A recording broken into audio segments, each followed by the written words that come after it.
iPhone 16 olishga arziydimi yoki yo'qmi? Hozir shu videoda batafsil bu narsa to'g'risida to'xtalib o'tamiz. Birinchi yaxshi tomonlari, keyin yomon tomonlari to'g'risida gapiramiz.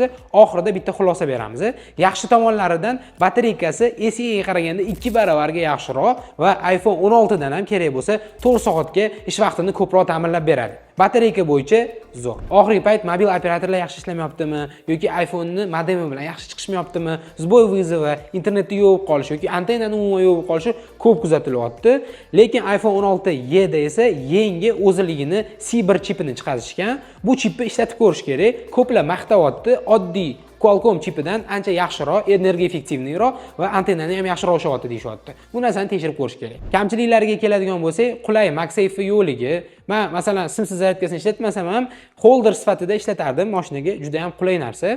Kamerasini ham yomonligi, kechqurun juda ham shum bilan olib tashyapti. Ko'p testlar ertalab qilingani uchun unaqa sezilmayapti, lekin kechki payt sezilarli darajada kerak bo'lsa iPhone 15 dan ham sifati pastroq. Xulosaga keladigan bo'lsak, agar pulingiz kamroq, lekin yangi telefon ishlatmoqchi bo'lsangiz, 16 ni olsanglar bo'ladi. Lekin esingizda tutinglar, $50, $60 qo'shganingizda 16 ni o'zini ham beryapti. Esingizda bo'lsa 13 mini ni ikkinchi telefon qilib ishlatishyapti. 16 ni ham ikkinchi telefon sifatida ishlatsa bo'ladi. Faqat 13 mini ga qaraganda ishlash vaqti nechidir baravar yaxshiroq.